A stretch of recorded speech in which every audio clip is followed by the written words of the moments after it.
सोचिए कि सबसे बड़े दो मुद्दे हैं, उनके बारे में कोई नहीं सोचता। मुझे दुख होता है उन युवाओं के लिए, तुम्हारा जोश कहां मारा गया समझ में नहीं आती कि जब राजस्थान में बाहरी राज्य वाले आ रहे, 20 राज्यों में राजस्थान वालों को नहीं लिया जाता, उसकी आवाज आप नहीं उठाते, आप साथ नहीं आते।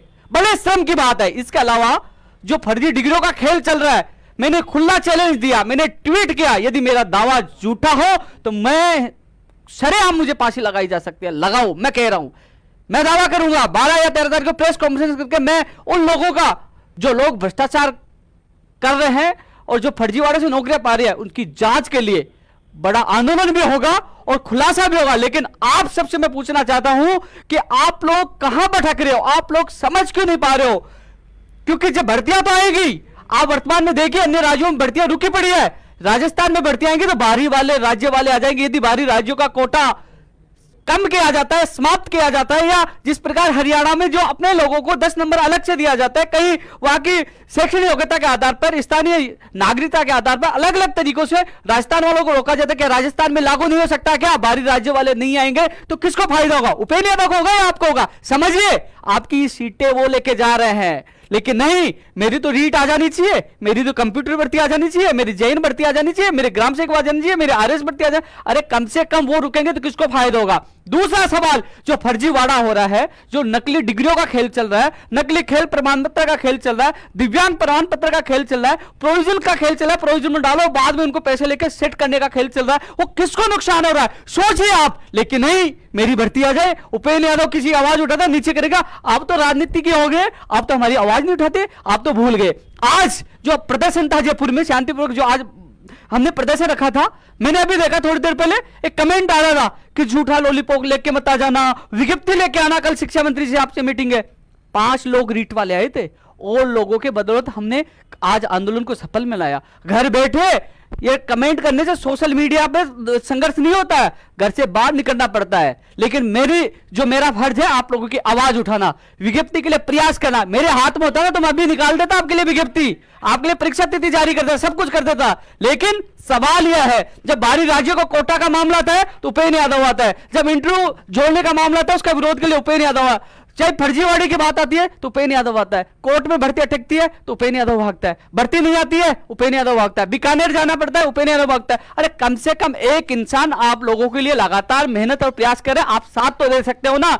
फर्जीवाड़े से नुकसान किसको हो रहा है मैं पूछना चाहता हूं। आपको पता नहीं, लोग फर्जी डिग्रियां लाके कई हजारों की संख्या में नौकरी लग चुके हैं और आने वाली भर्तियों की तैयारी कर रहे थे। ये तो जो पैरामेडिकल की जो लैब टेक्नीशियन जो आप भर्ती थी उसमें पकड़े गए, अन्यथा नहीं पकड़े जाते। बड़ी बड़ी यूनिवर्सिटियां जो राजस्थान में भी है, बड़ी बड़ी यूनिवर्सिटियां हैं, वो बड़ा खेल खेल रही है। मैं आपको जगाना चाहता हूं, आपको बताना चाहता हूं, ये नुकसान आप लोगों को हो रहा है। लेकिन नहीं, मुझे क्या मतलब है, बाहर राज्य वाला आए तो आने दो, बाबा जी का भंडारा जीवने दो, और फर्जीवाड़ा होने तो होने दो। अरे तुम्हें नुकसान हो रहा है, आप लोगों को नुकसान हो रहा है, आपकी सीटें खा रहे हैं, और फिर कहते हो मैं 1 नंबर से रह गया, मैं आधे नंबर से रह गया। यदि वो नहीं आएंगे तो बताइए, अपने दिल पे हाथ रखिए, ये लड़ाई उपेंद्र यादव की है, हम सब की है, और आप लोगों की नहीं है क्या? सोचिए, बाहरी राज्यों का कोटा समाप्त होगा ना तो आपको फायदा होगा। ये सबसे बड़ी लड़ाई है। थोड़े समय के लिए हमें भूल जाना चाहिए, रीट पटवारी सबको भूल जाना चाहिए। थोड़े समय के लिए दिल में बात होनी चाहिए कि हम सब मिलकर दबाव बनाए तो सरकार, ये मैं नहीं कहता, कई लोग कहते संवैधानिक नहीं है, 100%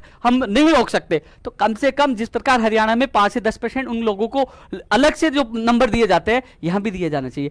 जो सिलेबस में चेंज किया जाना चाहिए, अलग तरीके से कोई भी योग्यता रख के राजस्थान के अभ्यर्थियों को ज्यादा फायदा पहुंचाया जा सकता है। लेकिन यह कब होगा? आप सबको साथ आना पड़ेगा।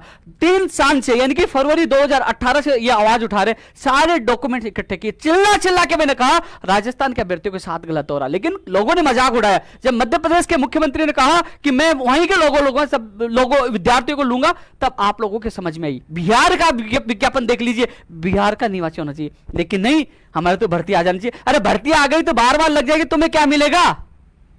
बाबा जी का ठुठुलू।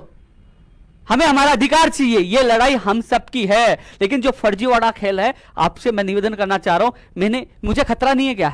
मेरे परिवार नहीं है क्या? मैं इन गैंग को, इन गिरोह को खुला चैलेंज दे रहा हूं। मैं कह रहा हूं मुझे फांसी पे लटका दीजिए यदि मेरे दावे झूठे हो तो। क्यों कह रहा हूं?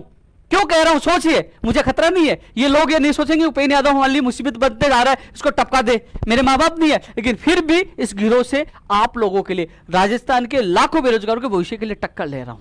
और जल्दी प्रेस कॉन्फ्रेंस भी करने वाला हूं। तो इसलिए दोस्तों, बाहरी राज्य का कोटा नहीं भर्तियों से आने से पहले समाप्त होगा तो आप ही लोगों का नंबर आएगा, आप ही लोगों का नंबर आएगा। इसके अलावा जो फर्जीवाड़े जितनी जो डिग्रियां हैं, रीड 2018 में एक साल में इतनी एडिशनल डिग्रियां कहां से आई, बीए की एडिशनल डिग्रियां कहां से, उनकी जांच होनी चाहिए।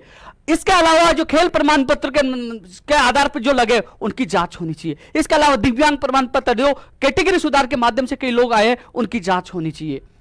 बड़े श्रम की बात है, डिवोर्स के नाम पे भी फर्जीवाड़ा हो रहा है, खेल प्रमाण पत्र के नाम पे फर्जीवाड़ा, इनकी जांच होनी चाहिए। और इनको पास करने वाले प्रोविजन में जो अधिकारी है उनकी भी जांच होनी चाहिए, उनकी भी एसओसी जांच होनी चाहिए। और दोषी पाए जाते हैं 100% दोषी पाए जाएंगे। मैं खुला चैलेंज के साथ कह रहा हूं, जांच करिए, मेरे दावा झूठाओ तो मैं